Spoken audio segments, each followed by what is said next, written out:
Bonjour à tous, bienvenue dans cette nouvelle vidéo qui est une vidéo un peu différente de celle dont vous avez l'habitude sur la chaîne, puisque aujourd'hui je vais vous présenter une réalisation que nous avons faite au jardin. Il s'agit d'un petit bassin côté jardin d'agrément, hein, une petite réalisation à moins de 150 euros.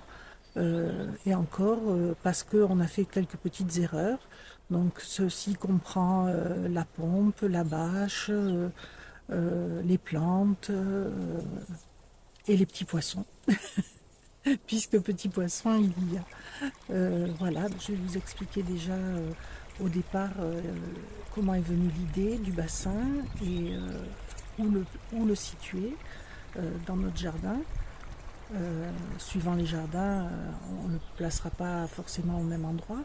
Et puis suivant la qualité du bassin, le type de bassin, ici c'était un bassin qu'on voulait joli, qu'on voulait d'agrément, voilà, pour entendre le bruit de l'eau, voir un peu une petite cascade. Donc là, justement, en parlant de cascade, elle n'est pas encore en place, il n'est pas totalement terminé, donc ça fera l'objet d'une prochaine vidéo. Ou d'un post sur Instagram, je verrai. Mais voilà, à l'heure actuelle, il n'est pas totalement terminé. J'ai encore des projets pour ce jardin. On est encore qu'à l'aube de, de, de, de ce qui doit être dans le futur. Aujourd'hui, il y a du vent. Voilà, le petit bassin est en contrebas. Je ne sais pas si on va le voir là. On entend peut-être l'eau, on le devine. Donc là, je suis sur la terrasse et c'est en contrebas.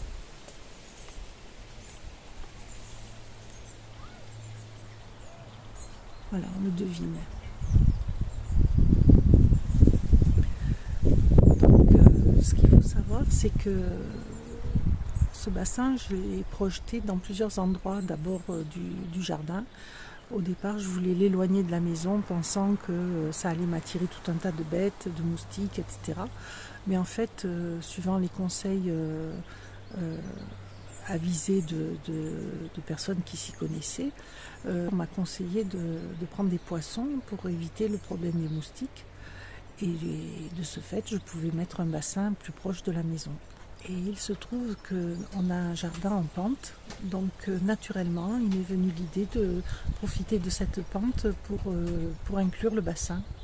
Voilà, sur cette vue générale, on se rend compte que la terrasse sur laquelle je me trouvais sur la gauche est à 1,20 m de hauteur. Et on voit qu'au pied de cette terrasse, il y a une première restanque retenue par des rochers. D'un côté, c'est ce qu'on avait fait l'année dernière. On avait fait une rocaille. On voit également, là sur les images, le bassin n'est pas encore créé. On voit la rocaille faite l'année dernière, une marche et derrière une palissade qui retient la terre. Et on voit que cette palissade, elle penche. Et donc, il était urgent de faire ici une retenue avec des grosses pierres. Et donc, là, je vous montre l'arrondi dans lequel va s'insérer le bassin. Ici, on voit la planche du dessus. Avant d'attaquer à proprement parler le bassin, j'ai repéré qu'il y avait des trous de végétation dans la rocaille. J'avais planté des bulbes qui n'ont pas pris. Et par ailleurs, j'avais des bégonias de trop dans ce bac. Ils étaient en surpopulation même. Ils se gênaient les uns les autres. Donc, ce que j'ai fait, naturellement, c'est que j'ai dégarni ce bac. J'ai prélevé des bégonias qui se gênaient les uns les autres. Je les ai mis dans le bac en dessous. Là, j'ai réparti mieux à leur avantage les deux bégonias que j'ai laissés. Comme vous pouvez le voir, c'était vraiment trop serré. Ils poussaient en hauteur, ils ne pouvaient pas s'étaler. C'était pas joli. Ça a empêché le rosier qui est au centre du bac de se développer également. Donc il était urgent de faire ça. Et en faisant ça, je résolvais mon problème sur la rocaille. puisque ainsi je récupérais des plantes à l'œil, si on peut dire. Je n'ai pas eu à débourser un centime. Voilà, donc je n'ai eu qu'à creuser à l'emplacement souhaité et à planter ces bégonias. Je les ai raccourcis parce qu'ils poussaient tout en hauteur.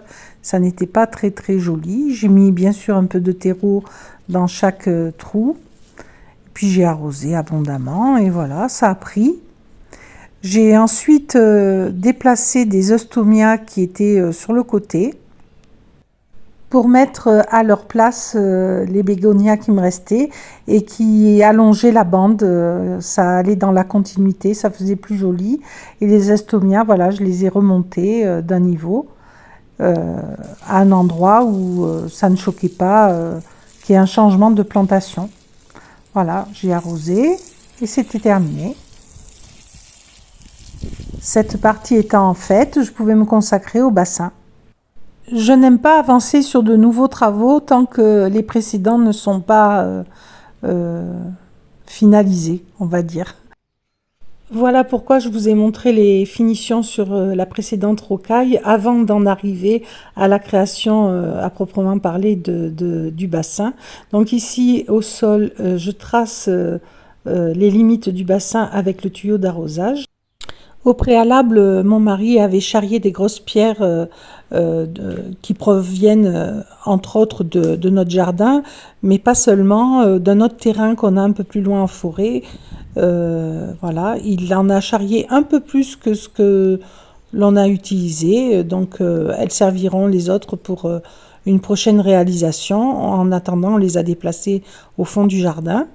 Donc là, il a creusé une tranchée là où j'avais mis le tuyau et il choisit les pierres et les place dedans en les stabilisant bien.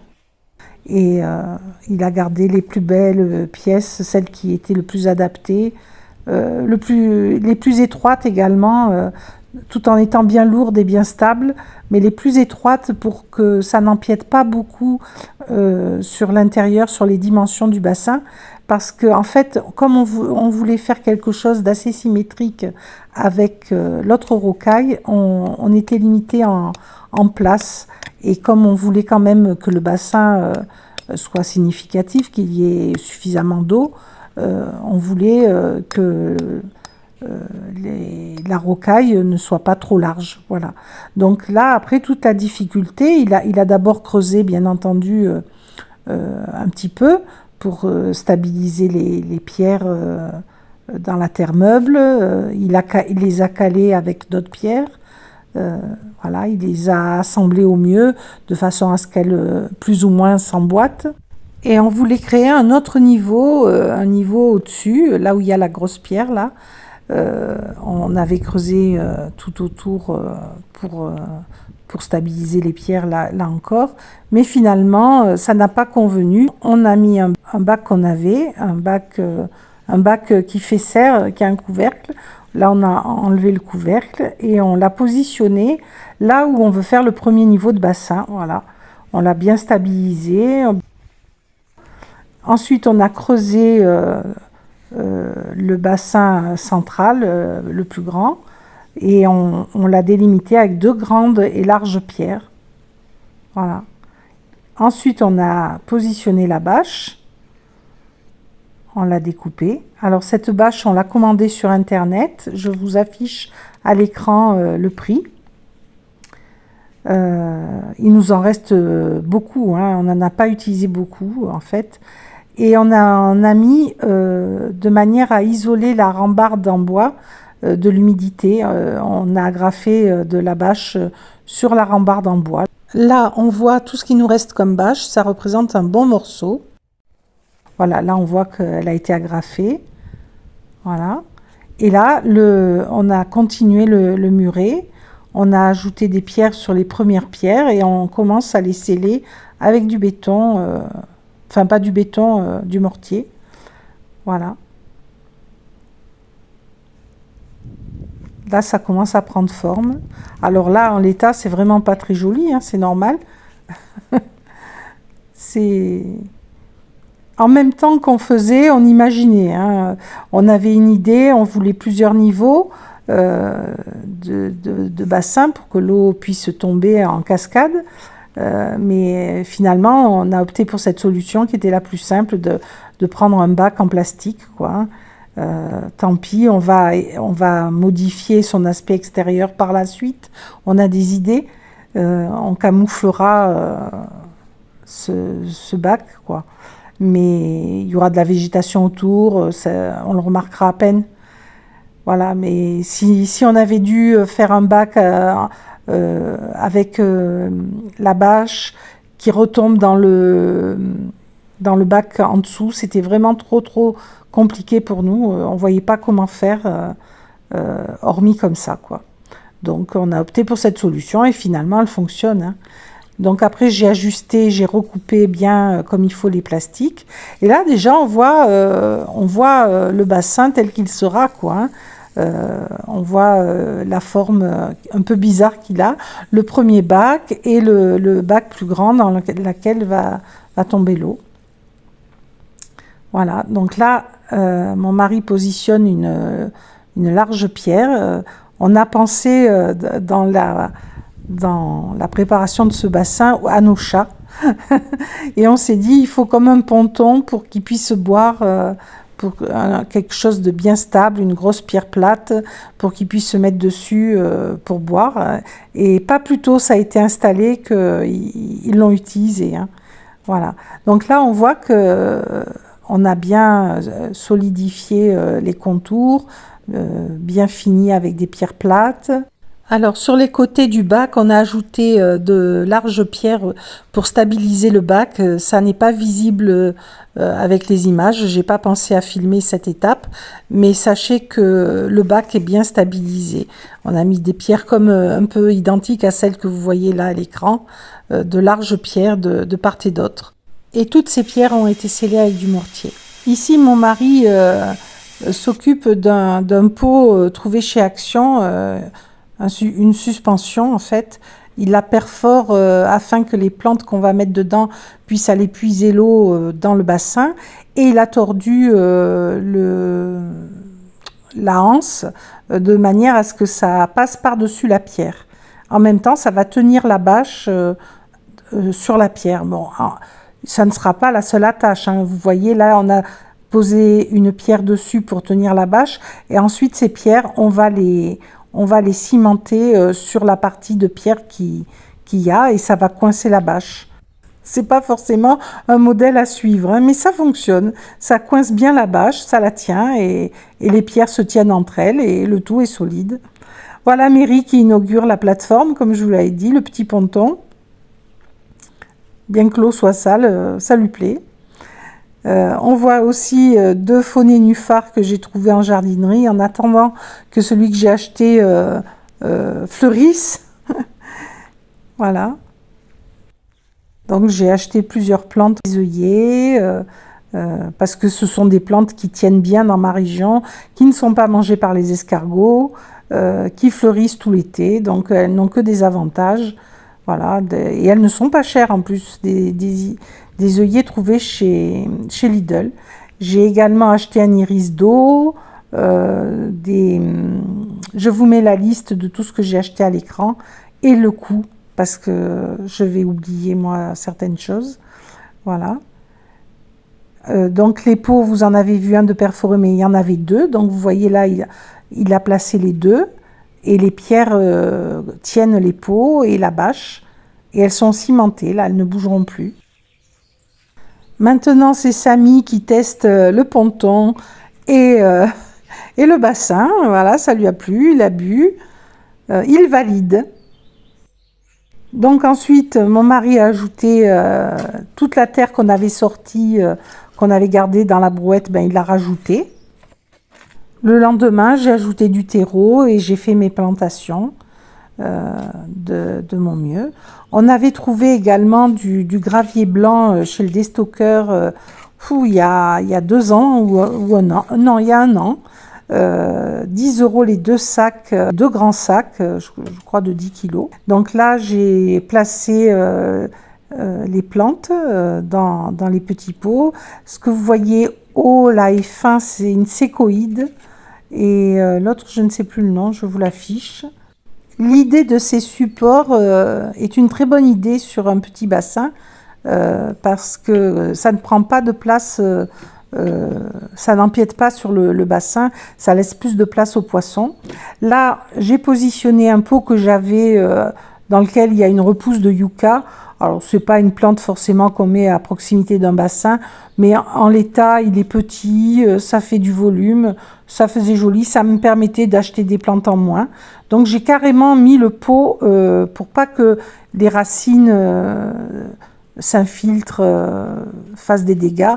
J'ai mis le pot dans la terre pour qu'il soit rafraîchi, voilà, mais de manière à ce que la plante ne se développe pas dans mon massif, quoi. Voilà, c'est juste une plante que je mets en attendant. Donc je l'ai rafraîchie parce qu'elle était vraiment abîmée, fanée. Et puis je me suis mise à planter les œillets. On s'était mis le samedi après-midi à faire le bassin. On y a travaillé un peu le dimanche. Et là, c'était le lundi quand je me suis mise aux plantations. Donc j'ai ajouté le gravier trouvé chez le déstockeur.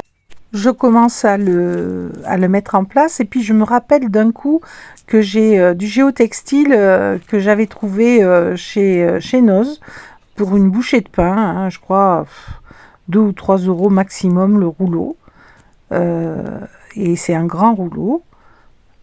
Donc je l'ai ressorti, j'en ai découpé des morceaux que j'ai assemblés de mon mieux sur la zone et j'ai fait des découpes pour faire sortir les plantes, voilà ce que ça donne. Et après je n'ai plus qu'à ajouter le gravier par-dessus. De cette manière, je n'aurai pas sans cesse à enlever les mauvaises herbes. Je pense que je serai tranquille pendant quelques temps au moins. Plus le géotextile étant blanc, ça aide à garder l'ensemble bien blanc, bien net.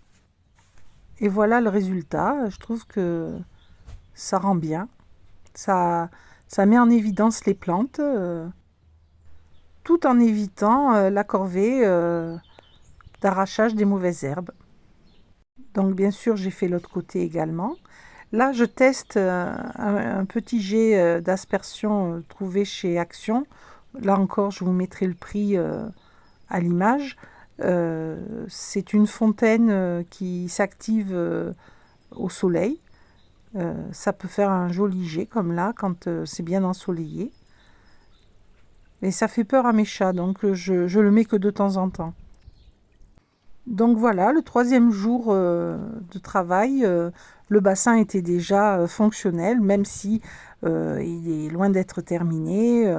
Il y a juste une pierre et un jet d'eau là où il doit y avoir la cascade, la fontaine, quoi. Mais déjà, ça rend bien. Donc j'ai mis en place les plantes.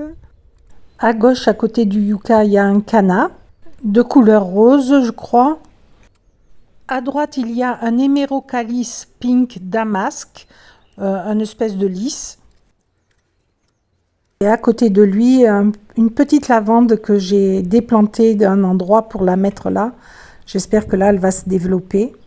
Mary a goûté au plaisir du bassin et elle y revient. Alors, à noter que quand on fait fonctionner la pompe qu'on a installée par la suite, le bruit de la cascade, de l'eau qui jaillit, tout ça, ça l'effraie. Ils ne viennent boire que lorsque la pompe n'est pas en état de marche. Donc, pour la pompe, donc, vous voyez le tuyau vert qui plonge dans le bac du bas. C'est la pompe qui est immergée, qu'on a achetée. Je vous la mettrai à l'écran.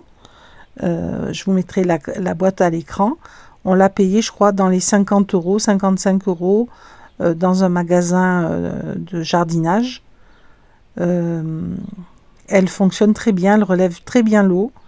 Donc il a fallu qu'on fasse passer la prise, elle n'est pas solaire, donc il a fallu qu'on fasse passer la prise électrique le long des pierres, je vous montrerai ça, et qu'on tire une rallonge de la maison.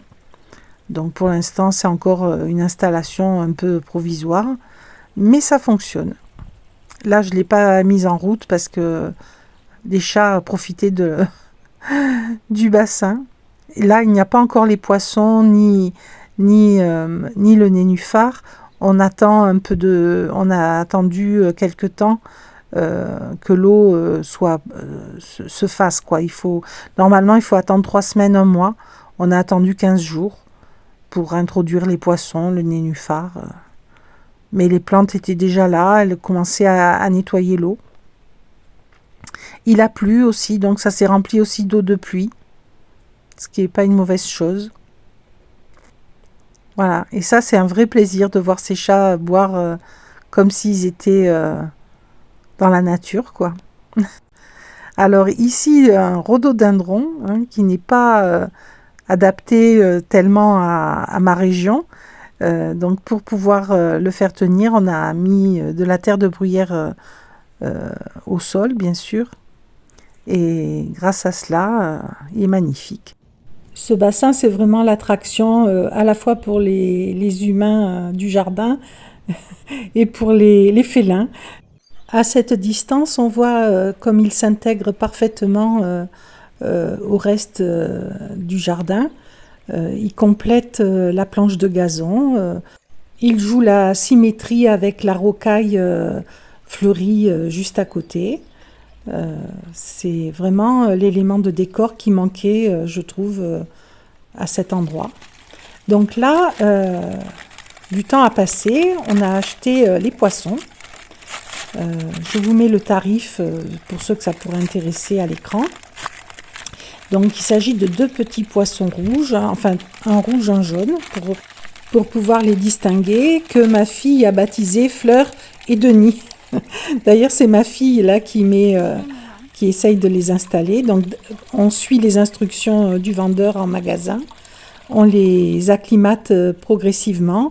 Tout d'abord en mettant leur poche plastique dans l'eau comme ça. Puis au bout d'une demi-heure, on va ajouter progressivement un bol d'eau dans la poche toutes les 5 minutes. Pendant ce temps, on en profite pour installer la pouzzolane qu'on avait achetée en même temps que les poissons. C'est ce que vous voyez de marron dans le fond du bassin. On ajoute quelques graviers blancs également pour rappeler ceux du dessus. Et on a installé également une petite amphore cassée qu'on avait qui servira d'habitacle aux poissons. Voilà, là vous voyez mon mari qui est en train de l'installer. Il la coince près de la pompe. Et il met les graviers. Ça fait un peu beaucoup de trafic pour les poissons, les pauvres. On a fait tout un peu en même temps, mais bon, ils se sont bien adaptés quand même. On ajoute également le nénuphar nain qu'on a acheté le même jour au magasin. Pareil, je vous mets le prix à l'écran. Malheureusement, il y a 2 feuilles qui n'ont pas survécu au voyage, mais pour l'instant, il tient le coup, on va dire. En attendant qu'il fleurisse, j'ai acheté des fausses fleurs de nénuphar 2,90 en magasin.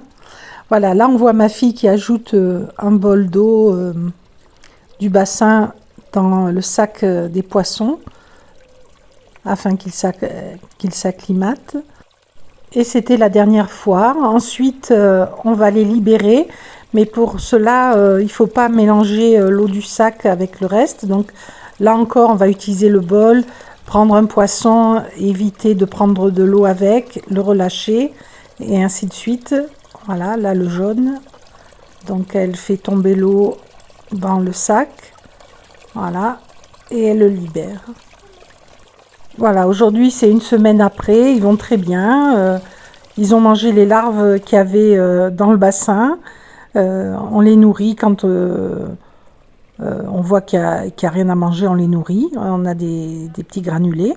Les chats ont peur d'eux, donc ils ne s'approchent plus du bassin. Pour l'instant, ils leur fichent la paix, donc c'est pas plus mal.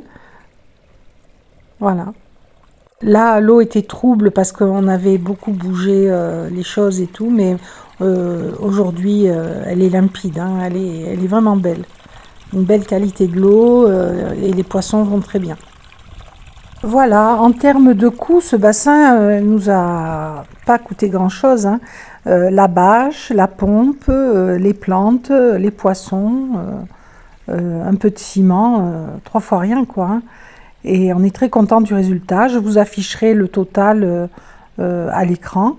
Le seul regret, c'est d'avoir acheté une pompe solaire qui finalement n'est pas utilisée. Je trouverai le moyen de l'utiliser autrement, mais pour l'instant, elle n'est pas utilisée, donc c'est un achat inutile.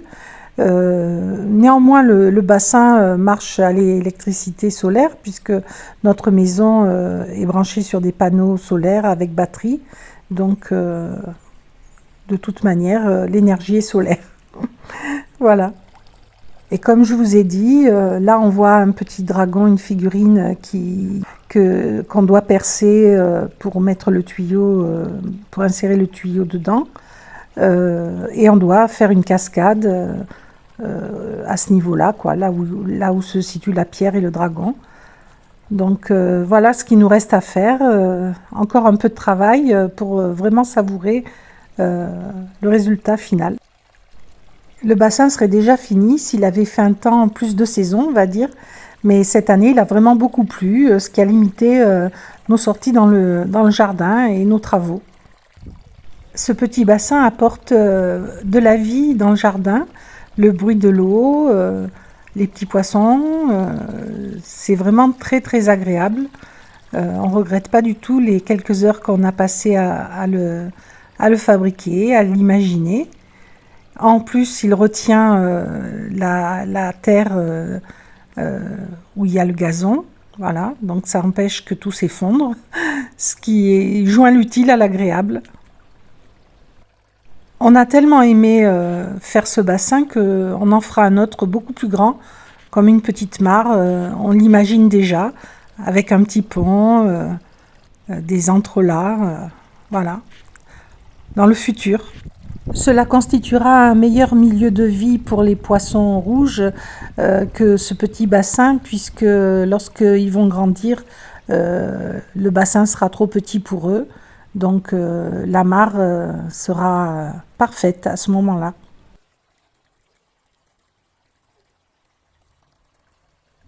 Voilà les amis, j'espère que cette vidéo vous aura plu, intéressé, qu'elle vous aura distrait.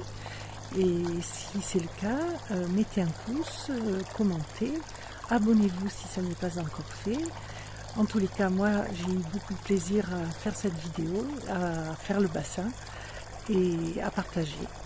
Je vous dis à très bientôt dans une prochaine vidéo. Au revoir.